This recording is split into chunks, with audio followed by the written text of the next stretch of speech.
Je vous invite à ouvrir vos Bibles maintenant. On va lire dans Actes. On reste dans le livre des Actes. La semaine dernière, on a lu dans Acte 2. Et cette fois-ci, on va aller dans Acte 13. Acte 13, à partir du verset 14. Acte 13, on va lire jusqu'au verset 23. Il est dit ceci, Acte 13, des Perges, ils poursuivirent leur route et arrivèrent à Antioche de Pisidie. Étant entrés dans la synagogue le jour du sabbat, ils s'assirent. Après la lecture de la loi et des prophètes, les chefs de la synagogue leur envoyèrent dire « Hommes frères, si vous avez quelque exhortation à adresser au peuple, parlez. » Paul s'éleva et ayant fait signe de la main, il dit « Hommes israélites et vous qui craignez Dieu ». J'ai souligné ces deux pour montrer à qui il s'adressait. C'est une parenthèse que j'ouvre, j'ai refait, mais on va continuer la lecture. Donc, dans la synagogue, il y avait les Israélites, donc les descendants d'Israël, de Jacob, et il y avait ceux qui craignaient Dieu. Donc, dans le Nouveau Testament, quand on dit craignant Dieu, ce sont les prosélytes, c'est-à-dire des gens qui n'étaient pas des Israélites, mais qui s'étaient convertis au judaïsme. Vous me suivez? Donc, il y avait les Israélites et il y avait les craignants Dieu. Voilà. Et vous qui craignez Dieu, écoutez le verset 17. Le Dieu de ce peuple d'Israël a choisi nos pères. Il mit ce peuple en honneur pendant son séjour au pays d'Égypte et il en fit sortir par son bras puissant. Il les nourrit près de 40 ans dans le désert et ayant détruit 7 nations au pays de Canaan, il leur en accorda le territoire comme propriété. Après cela, durant 450 ans environ, il leur donna des juges jusqu'au prophète Samuel. Ils demandèrent alors un roi, et Dieu leur donna pendant 40 ans Saül, fils de Kis, de la tribu de Benjamin. Puis, l'ayant rejeté, il leur suscita pour roi David, auquel il a rendu ce témoignage. J'ai trouvé David, fils d'Isaïe, homme selon mon cœur, qui accomplira toutes mes volontés. Je veux qu'on laisse d'abord cette diapo-là. J'ai trouvé David, fils d'Isaïe, homme selon mon cœur, qui accomplira toutes mes volontés. Est-ce qu'on peut lire ce petit bout de verset, s'il vous plaît, si vous le permettez? Est-ce qu'on peut les lire ensemble? J'ai trouvé David, fils d'Isaïe, homme selon mon cœur, qui accomplira toutes mes volontés. Est-ce que nous pouvons les relire encore, s'il vous plaît? J'ai trouvé David, fils d'Isaïe, homme selon mon cœur, qui accomplira toutes mes volontés. Le verset 23 nous dit, c'est de la postérité de David que Dieu, selon sa promesse, a suscité à Israël un sauveur, et ce sauveur s'appelle Jésus. Alléluia. Seigneur, merci pour ta parole parce qu'elle est bonne. Merci, notre Dieu. Quelle richesse, quelle profondeur. Seigneur, nous avons besoin d'entendre ta voix ce matin. Viens nous édifier, viens nous enseigner. Viens, Seigneur, parler à l'Église. Surtout, viens toucher nos cœurs à nouveau. Nous voulons, Seigneur, t'appartenir, mais totalement, comme nous l'avons entendu dans les dons spirituels. Nous voulons te servir, mais de tout notre cœur. Oh, notre Dieu, viens parler à chacune de nos vies. Permets que ce matin, nos cœurs soient ouverts, que nos cœurs soient travaillés, labourés, que nos cœurs soient touchés, transpercés. Seigneur, que ce matin, ton Saint-Esprit soit libre, qu'il nous convainque, qu'il nous éclaire, qu'il nous parle. Seigneur, mon Dieu, sers-toi de ma bouche, s'il te plaît, et parle à ton peuple. Seigneur, nous voulons bénir ton peuple. Nous voulons, Seigneur, glorifier ton nom au milieu de ton peuple. Nous voulons te faire connaître à ton peuple, notre Dieu. Merci, merci pour ta parole. Merci pour la liberté que tu nous donnes. Sois loué, sois glorifié ce matin. Au nom de Jésus. Amen. Amen. Vous savez que dans le livre des Actes, au chapitre 13, dont nous avons pris notre texte, si vous commencez dès le début, c'était à l'église d'Antioche où se trouvaient Barnabas, Paul et d'autres qui avaient des docteurs, il y avait des prophètes, il y avait des pasteurs dans cette église. Pendant qu'ils jeûnaient et priaient, dans ce chapitre 13, le Saint-Esprit a parlé, a dit « Mettez-moi à part Barnabas et Saul pour l'œuvre à laquelle je les ai appelés. Et puis, ils les ont mis à part, ils nous ont prié pour eux. Barnabas et Paul sont partis comme des missionnaires. C'était des premiers missionnaires de l'église d'Antioche. Quand ils sont partis, bien sûr, ils sont arrivés à Chypre, ils ont traversé, ils sont arrivés à Paphos. Et là, à Paphos, ils ont trouvé un homme qui était intéressé, c'était un proconsul, Paulus Sergius. Paul a prié pour cet homme, il a été guéri, il a été touché et il s'est converti au Seigneur. Ils ont traversé, ils sont allés, nous venons de lire, à Perge, et là-bas, ils sont arrivés à Antioche de Pisidie. Et le jour du sabbat, ils sont entrés dans la synagogue, ils se sont assis. Les chefs de synagogue, après avoir fait des lectures, comme ils avaient l'habitude de le faire, ils ont donné la parole à Paul et Barnabas s'ils avaient quelques exhortations, quelques paroles d'encouragement à adresser au peuple. Alors Paul s'est levé, il a commencé toute l'histoire du peuple d'Israël. Il a béni Dieu, il dit à ceux qui étaient dans la synagogue, il leur dit, mais le Dieu d'Israël a choisi nos pères comme son peuple. Alléluia. C'est le choix, c'est l'élection théocratique dont je parlais vendredi. Donc c'est Dieu qui a choisi. Il n'avait pas de conseiller à ses côtés. Donc il dit, le Dieu de nos pères, le Dieu d'Israël a choisi nos pères. Et ensuite, ce Dieu a permis que quand tout le peuple était en Égypte, il a pris soin de ce peuple. Il a combattu pour ce peuple. Il a délivré ce peuple. Et quand ce peuple est sorti de l'Égypte, Dieu a pris soin de son peuple dans le désert pendant 40 années. En Égypte, c'était 430 ans que Dieu avait pris soin. Et dans le désert, c'est pendant 40 années.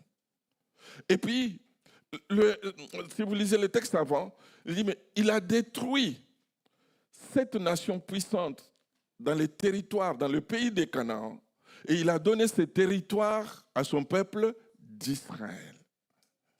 Et puis, il leur a donné des juges comme des chefs, jusqu'au prophète Samuel.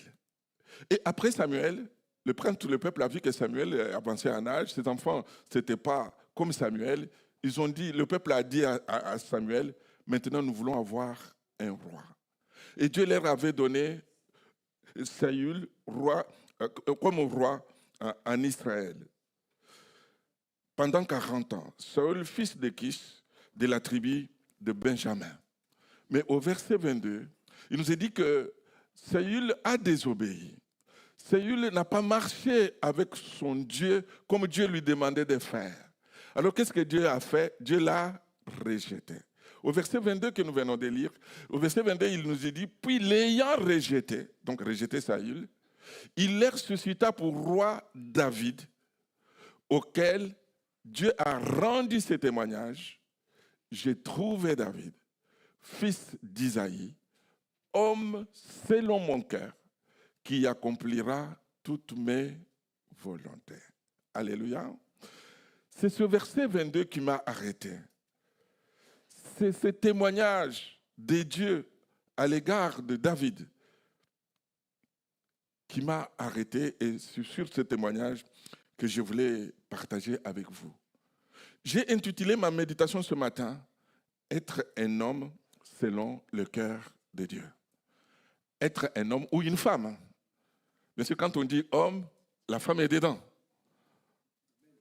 Amen. Un homme selon le cœur de Dieu. Un homme selon le cœur de Dieu. Dieu veut que tu sois un homme, une femme, selon son cœur.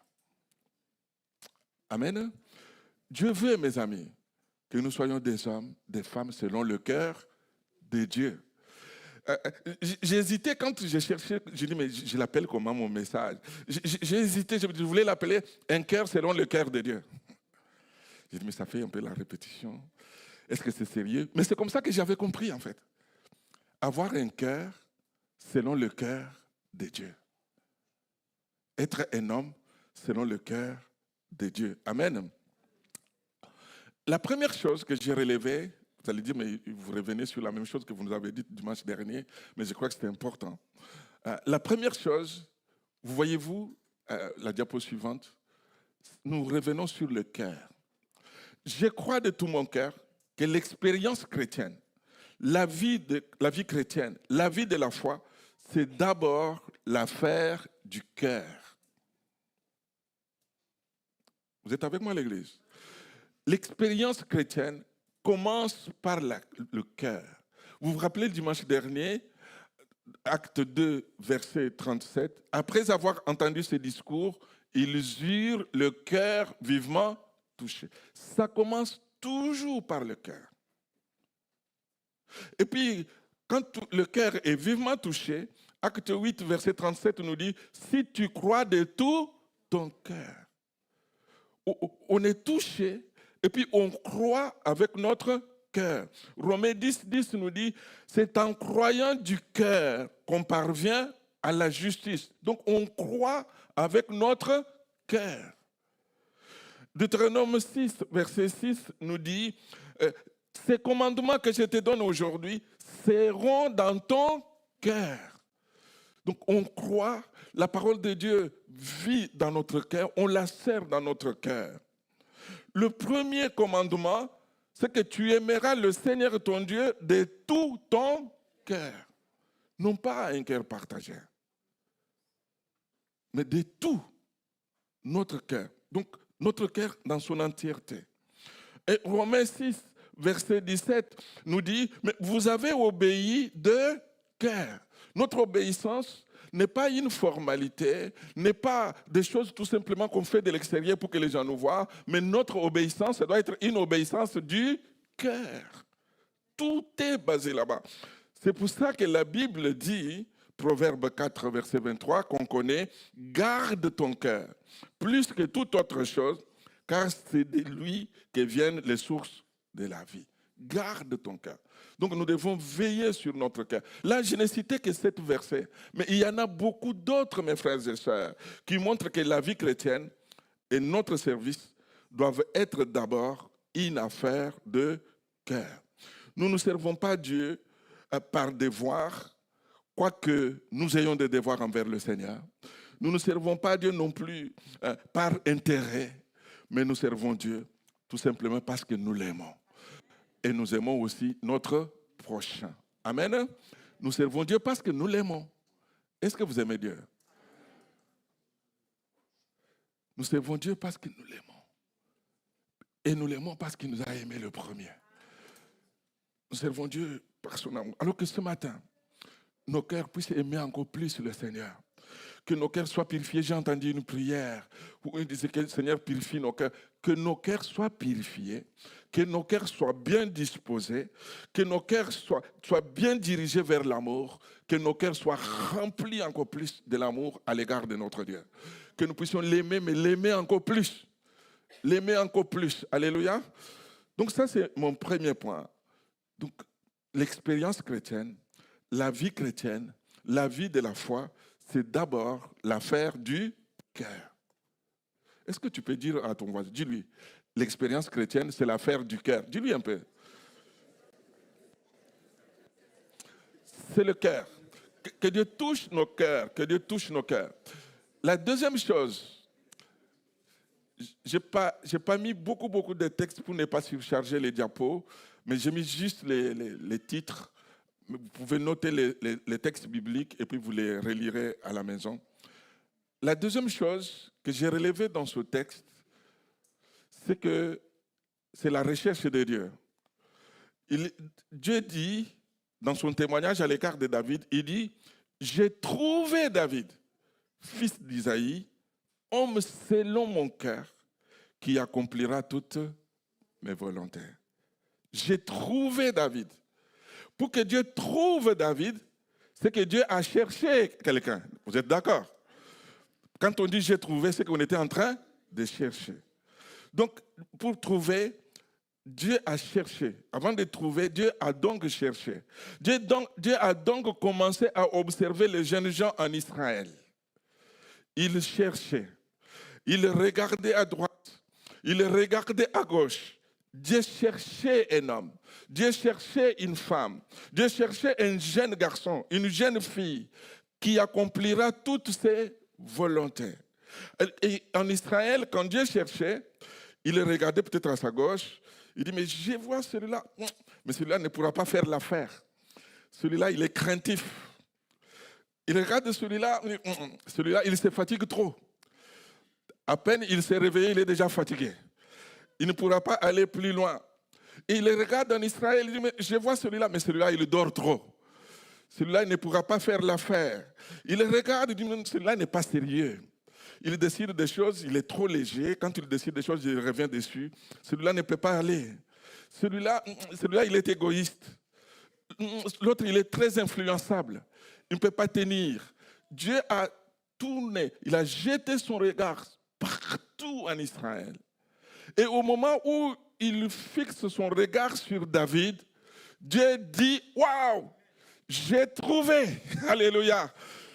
Ma prière ce matin, c'est que Dieu te trouve aussi. Que Dieu puisse nous trouver, mes frères et sœurs. Que Dieu puisse nous trouver. Amen. Et après avoir promené le regard sur les jeunes gens en Israël, les yeux de Dieu se sont arrêtés sur David. Et quand Dieu voit David, Dieu le regarde bien. Il regarde bien sa réaction. Il regarde bien son cœur. Vous savez comment on appelle l'examen du cœur? Électrocardiogramme. Je crois que Dieu a fait un électrocardiogramme de David. C'était même poussé. Il a regardé comment son cœur bat, comment il se met en colère, comment il réagit, comment sont ses pensées, comment sont ses sentiments, comment sont ses aspirations, comment est sa manière d'être à la maison, comment il vit dans ses relations, comment il est au travail. Dieu a tout considéré. Il a tout regardé. Il dit, enfin, j'ai trouvé. Alléluia. Il a trouvé. Il dit, j'ai trouvé David, fils d'Isaïe, homme selon mon cœur. C'est chaud, non? C'est fort. J'ai trouvé David. Quand je lisais ça, j'avais envie d'enlever David, mettre mon prénom, quoi. Ah là là là, mais est-ce que j'arrive juste aux chevilles? Je ne pense pas. J'ai trouvé David. J'ai trouvé David. J'ai trouvé David, fils d'Isaïe, homme selon mon cœur. La parole vivante dit ceci, traduit de cette manière. En David, fils d'Isaïe, j'ai trouvé un homme selon mon cœur. Non pas selon le cœur des hommes, mais selon le cœur de Dieu. Et la Bible française courant dit, j'ai trouvé David, fils de Jessé, cet homme correspond à mon désir. Que nous puissions correspondre au désir de Dieu. Et puis, Bible parole de vie dit, j'ai trouvé David, fils de Jessé, c'est un homme qui me plaît. Vous comprenez la différence? Est-ce que nous pouvons plaire au Seigneur? Vous êtes toujours avec moi là? Plaire au Seigneur. Et la Bible de Semeur dit, en David, fils d'Isaïe, j'ai trouvé un homme qui correspond à mes désirs.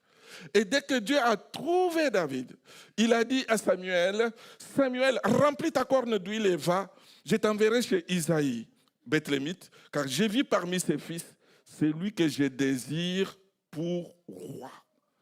Que je désire pour roi. Darby dit, car j'ai vu parmi ses fils un roi pour moi. David n'était pas seulement un roi, mais il était un roi pour Dieu. Amen. Dieu veut que nous ne soyons pas seulement des serviteurs et des servantes, mais que nous soyons des serviteurs et des servantes pour Dieu, à la gloire de son nom. Amen.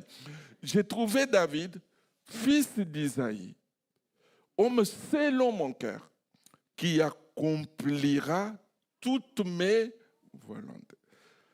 Toutes mes volontés. Mes amis, nous ne sommes pas appelés à faire des choses pour Dieu, mais nous sommes appelés à accomplir la volonté de Dieu dans notre vie. Amen. Tu n'es pas appelé à faire des choses pour Dieu, mais tu es appelé à accomplir le plan de Dieu à ton égard. Je me reprends. Tu n'es pas appelé à faire des choses pour Dieu, Mais tu es appelé à accomplir, à réaliser le plan de Dieu pour ta vie. Dis-toi, ce que tu fais, tu es en train d'accomplir le plan de Dieu pour ta vie. Alléluia. Jésus disait, je t'ai glorifié sur la terre, j'ai achevé l'œuvre que tu m'as donnée à faire. Je crois, mes amis, que chacun d'entre nous a une œuvre que Dieu lui a donnée, qu'il doit accomplir sur la terre. Mais tu risques de passer à côté parce que tu ne veux pas entrer, tu ne veux pas accomplir le plan de Dieu à ton égard. En lisant ça, ça m'a fait beaucoup de bien. Donc, du coup, servir Dieu, ce n'est pas un fardeau, ce n'est pas dur. Parce que je ne suis pas appelé à faire des choses pour Dieu, mais je suis appelé à accomplir le plan de Dieu dans ma vie. Donc, tout ce que tu fais, tu es tout simplement en train d'accomplir le plan de Dieu pour ta vie. Amen. Tout ce que tu fais, tu as une tâche, tu as une œuvre, tu as un service à accomplir. Ne passe pas à côté, mon frère. Ne passe pas à côté, ma soeur. Ne pense pas qu'il se passe que le pasteur m'a demandé, parce que telle soeur m'a demandé, mais c'est le plan de Dieu pour ta vie. Tu n'es pas appelé à faire des choses, mais tu es appelé à accomplir le plan de Dieu pour ta vie. Seigneur, je ne vais pas passer à côté de ton plan merveilleux pour ma vie. Amen. Dieu cherchait un homme en Israël. Dieu cherchait une femme en Israël. Mais est-ce que c'était facile de trouver un homme ou une femme selon le cœur de Dieu? Il semble que Dieu a cherché, mais il n'en avait pas trouvé. Il n'a trouvé que David. Vous vous rappelez, dans le livre du prophète Ézéchiel, vous pouvez noter, vous lirez à la maison, chapitre 22 au verset 30, l'Éternel disait, « Je cherche parmi eux un homme qui élève un mur, qui se tienne à la brèche devant moi en faveur du pays, afin que je ne le détruise pas. » Et la fin du verset est étonnante. Il dit, « Mais je n'en trouve point. » Et je crois que ce matin, Dieu cherche encore un homme. Dieu cherche encore une femme qui se tiennent à la brèche. Vous êtes avec moi, l'Église? Lorsque l'Église va se mobiliser, lorsque nous allons nous tenir ensemble à la brèche, nous allons voir Dieu agir. Dieu cherche un homme. Dieu cherche un homme qui se tienne à la brèche à Marom. Dieu cherche une femme qui se tienne encore à la brèche. Dieu a besoin encore de Moïse qui s'élève, qui passe devant, qui dit « Suivez-moi ». C'est moi qui suis choisi par Dieu. Alléluia. Dieu a encore besoin de toi pour que tu sois un Moïse dans cette assemblée. Ne viens pas comme tout simplement un visiteur, un passager. Si Dieu a permis que ce matin tu sois là, c'est pour que tu entendes ce que Dieu te parle de ma part. Dieu veut faire de toi, je le disais vendredi, un pilier. Dieu veut faire de toi une colonne. Alléluia. Dieu cherche un homme. Ce matin, je crois que Dieu cherche encore un Josué qui s'élève, qui passe devant, qui dit, mais maintenant suivez. Amen. Même quand tout le peuple disait le contraire, quand tous les autres espions disaient le contraire, Josué et Caleb ils se sont opposés. Ils n'ont pas dit, mais nous ne sommes que deux, mais regarde, les 10 disent le contraire. Non. Josué et Caleb étaient animés d'un autre esprit. Et Dieu veut que toi, tu sois animé d'un autre esprit. Dieu cherche un Josué, Dieu cherche un Caleb ce matin, Dieu cherche un Samuel ce matin qui intercède pour le peuple, qui prie pour le peuple, qui se tient à la brèche. Alléluia. En Israël, Dieu n'en avait pas trouvé. Dieu n'en avait pas trouvé. Mais Dieu a trouvé David. Et Dieu veut que tu sois le David de l'église de Marom. Dieu veut que tu te tiennes, que ton cœur, que les dispositions de ton cœur soient agréables à Dieu, que les dispositions de nos cœurs, vous savez, Dieu les connaît. Même si les hommes ne les connaissent pas, mais les dispositions de nos cœurs, Dieu les connaît, mes frères et sœurs. Et quand on a de bonnes dispositions devant Dieu, quand Dieu nous trouve, Dieu nous honore, Dieu nous relève, Dieu nous place haut. Amen. Vous savez, David est devenu une référence en Israël. Ceux qui sont allés en Israël, nous y étions avec mon épouse. Quand vous sortez de la chambre haute, vous trouvez tout de suite les tombeaux de David. Les tombeaux de David. Donc, ils font ça exprès pour que chaque personne qui visite la chambre haute puisse voir les tombeaux. Je ne sais pas si c'est vrai ou pas, mais Israël a compris, le tombeau de David est là. Donc, pour montrer qu'il était devenu une référence, il était devenu un repère, il était devenu quelqu'un dont on parle. En Israël, quand on parle de David, c'est quelque chose. Alléluia. C'était le deuxième roi, mais il était presque le premier roi, parce que le premier avait désobéi. Et le roi David est resté fidèle au Seigneur. Amen. Vous lirez beaucoup de textes qui parlent de David. Ils montrent David comme référence. Tout simplement parce que c'était un homme selon le cœur de Dieu. 1 Roi chapitre 11, verset 6, il est dit « Et Salomon fit ce qui est mal aux yeux de l'Éternel, et il ne suivit point pleinement l'Éternel comme David, son père. » Voyez-vous? 1 Roi chapitre 15, verset 11. Asa fit ce qui est droit aux yeux de l'Éternel, comme David, son père.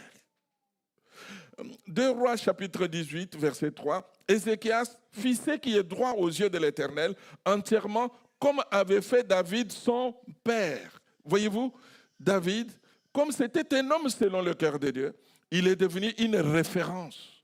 Il est devenu un repère. Ne sois plus caché. Sois visible, alléluia, non pas pour qu'on t'honore, mais Dieu qui sait, Dieu qui voit, Dieu veut que tu sois une référence. Amen. Ce matin, avec l'équipe d'intercession, quand on priait, il y a eu un don spirituel, une pensée qu'une sœur nous a partagée. Elle nous dit, mais dans l'église, il y en a qui viennent, qui pensent qu'eux, ils n'ont pas de la valeur, ils ne sont pas comme les autres, et ils sont moindres. Non. Ici, il n'y a personne qui est moindre. Du pasteur jusqu'au dernier, le plus jeune entre nous, nous sommes tous égaux devant le Seigneur. Le seul chef dans cette maison s'appelle Jésus-Christ. Alléluia. C'est le chef de cette maison. C'est le chef de cette maison. Donc David était une référence en Israël. David était connu en Israël. Et pourtant, cet homme selon le cœur de Dieu, vous connaissez l'exemple douloureux de ce qu'il a vécu. Quand dans 2 Samuel chapitre 11, David a couché avec la femme de son soldat. Et même il a commandité son maître. Il a commis l'homme selon le cœur de Dieu pour dire n'est pas un homme sans faille. Il est un homme de la même nature que nous. Oui, on parle de David. Mais la seule différence qu'avait David avec les autres, quand le prophète Nathan vient lui dire, mais tu sais, il y avait dans une ville 2 hommes, l'un avait beaucoup d'animaux, l'autre n'avait qu'une petite bête. Chez qui il y avait l'homme qui avait beaucoup d'animaux, quand un visiteur est arrivé chez lui, il est allé chez celui qui n'avait qu'une seule petite bête, il a pris... Vous connaissez le texte, n'est-ce pas? Ouais. Pour offrir un repas à ses visiteurs, David dit, qui a fait cela? Il mérite la mort. Et puis il doit payer 4 au lieu d'une seule bête qu'il a prise. Et quand Nathan lui a dit, mais cet homme qui a fait cela, c'est toi. Vous vous rappelez comment David a fait? J'ai péché. C'est ça l'homme selon le cœur de Dieu. J'ai péché. Il s'est humilié devant Dieu. Et Dieu lui a fait grâce. Amen. Un homme selon le cœur de Dieu n'est pas un homme infaillible, n'est pas un homme qui ne pêche jamais. C'est un homme comme tous les autres, de la même nature que nous. Mais la seule différence qu'avait David, c'est que David savait reconnaître ses torts. David savait demander pardon. David savait s'humilier. Alléluia. Contrairement à Saül, lui, quand on lui dit, mais tu as péché, au lieu de demander pardon, il dit à Samuel, viens, mais honore-moi quand même devant le peuple. David, c'était un homme vraiment selon le cœur de Dieu. Amen. Et vous vous rappelez d'ailleurs, quand il a commis cet adultère, la Bible nous dit que David s'est tu. David a gardé les choses.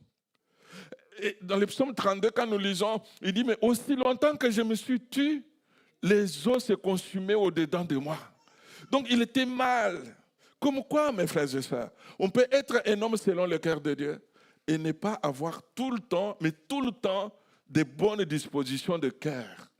C'est pour ça que nous avons besoin de prier Dieu. Seigneur, change mon cœur. Renouvelle en moi un esprit bien disposé pour que mes pensées, les dispositions de mon cœur soient de bonnes dispositions. Alléluia. Que j'ai de bonnes dispositions. Parce que si nous n'avons pas de bonnes dispositions dans notre cœur, Satan peut nous endurcir. Et à un certain moment, même Dieu lui-même peut nous endurcir. Vous vous rappelez l'exemple de Pharaon, n'est-ce pas? Pharaon, au début, il s'endurcissait. Quand Moïse venait lui dire, libère le peuple d'Israël, quand tu le voyais l'appeler, quand tu le voyais la chose, atteindre son peuple, il disait, non, Moïse, je vais accepter, je vais obtempérer, je suis d'accord avec toi. Et que dès que Moïse disait que la plaie s'arrête sur l'Égypte, Pharaon redevenait encore plus dur. Il s'endurcissait. Et à un certain moment, Dieu lui-même, à cette reprise, il s'est endurci lui-même, et après, Dieu lui-même l'a endurci. Et vous savez comment Pharaon a fini? Il a fini dans la mer Rouge avec son armée. Donc, n'endurcissons pas nos cœurs. Ne gardons pas de mauvaises dispositions dans nos cœurs. Ma prière ce matin, c'est que Dieu touche, et Dieu touche encore nos cœurs, les change et les transforme. Alléluia.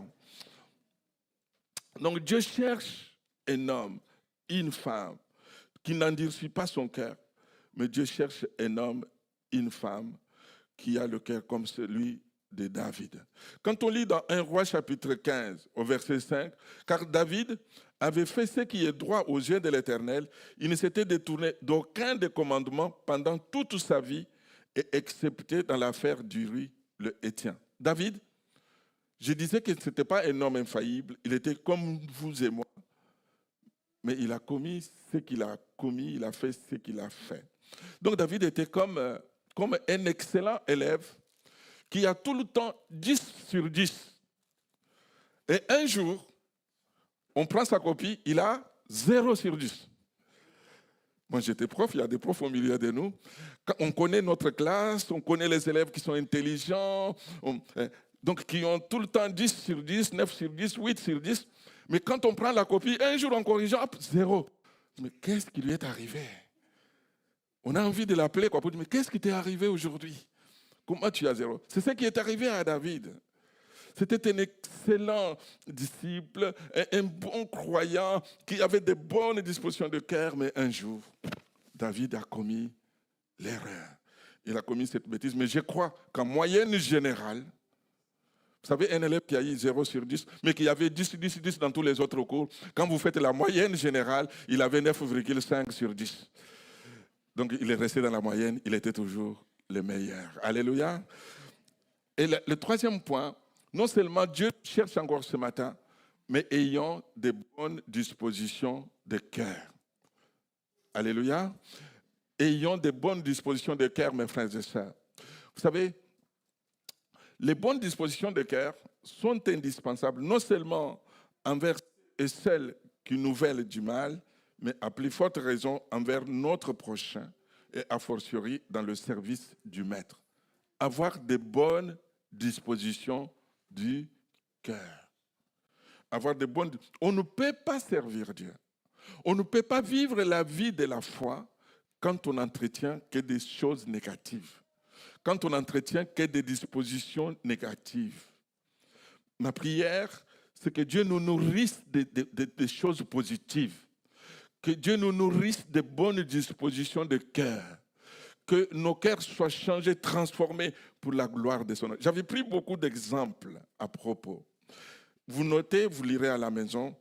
Quand vous lisez dans le deuxième livre des Rois, au chapitre 6, verset 18 jusqu'au verset 23, les Syriens viennent pour arrêter le prophète Élisée. On lui a dit, il est à Dothan. Ils ont entouré et le serviteur d'Élisée sort, il voit cette armée, il rentre, il dit à l'homme de Dieu, mais homme de Dieu, que ferons-nous? Ils sont nombreux. Vous savez, Élisée a prié, Dieu lui a ouvert les yeux, il a vu que ceux qui étaient avec eux étaient en plus grand nombre que les adversaires étaient dehors. Maintenant, à partir du verset 18, les Syriens descendent maintenant, ils sont là. Alors, Élisée adresse cette prière à Dieu, daigne frapper d'aveuglement cette nation. Et l'Éternel frappa d'aveuglement toute l'armée syrienne qui était venue pour les prendre. Et puis il leur dit, ce n'est pas ici le chemin, et ce n'est pas ici la ville. Suivez-moi, et je vous conduirai vers l'homme que vous cherchez. Ils sont venus pour l'arrêter, mais ils sont frappés d'aveuglement. Et qu'est-ce qu'il va faire? Il va les conduire jusqu'en Samarie, la capitale. Et quand ils arrivent à Samarie, Élisée prie, il dit, Éternel, maintenant ouvre leurs yeux pour qu'ils voient. Et l'Éternel ouvre les yeux. Vous vous imaginez les soldats, vous êtes venus pour arrêter quelqu'un, mais vous vous retrouvez dans la capitale, dans un pays étranger, parmi les ennemis. Alors quand le roi d'Israël voit cela, il dit, mais je vais frapper, je vais les tuer, parce qu'ils étaient venus pour nous attaquer. Élisée lui dit, non, tu ne frappes pas, tu n'attaques pas, mais tu leur donnes à manger. Amen. Donner à manger aux gens qui voulaient te tuer, qui voulaient te faire du mal. J'ai entendu aïe. C'est ça la disposition que Dieu veut qu'on aille. Alléluia. Effectivement, le roi, au lieu de les tuer, il a organisé un repas. Il a dit, donne-leur repas et de l'eau, afin qu'ils mangent et boivent et qu'ils en aillent ensuite vers leur maître.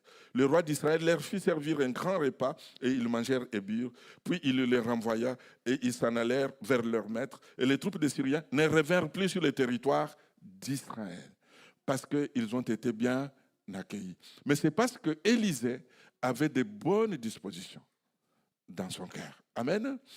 Quelle sorte de disposition de cœur avons-nous envers ceux qui nous font du mal, envers les collègues de travail, envers les voisins, envers nos enfants, surtout celui qui n'est pas toujours d'accord avec nous? Quelles sont les dispositions de notre cœur? Alléluia. Comment est la disposition de notre cœur? Comment? L'apôtre Paul dit dans Romains 12, verset 20, « Si ton ennemi a faim, donne-lui à manger. S'il a soif, donne-lui à boire. Car en agissant ainsi, ce sont des charbons ardents que tu amasseras sur sa tête. » Donc nous sommes appelés à avoir de bonnes dispositions de cœur envers nos ennemis, nos adversaires, ceux qui sont opposés à nous. Nous ne voulons pas servir Dieu tout simplement comme par devoir, mais nous voulons servir Dieu parce que nous l'aimons. Jésus donnait cet exemple dans Matthieu chapitre 21, verset 28. Jésus parle d'un père qui avait 2 fils. Il dit au premier, « Va travailler dans ma vigne. » Le fils répondit, « Non, je n'irai pas. » Mais après, il y alla quand même. Et puis s'adressant au second fils, il lui dit, « Va travailler dans ma vigne. » Il répondit, « Oui. » Mais après, il n'y alla pas. Le premier s'est levé, il est parti quand même. Et pourtant, il avait dit non. Amen. Lequel a bien fait? C'est les discussions des théologiens, ça. Lequel a bien agi?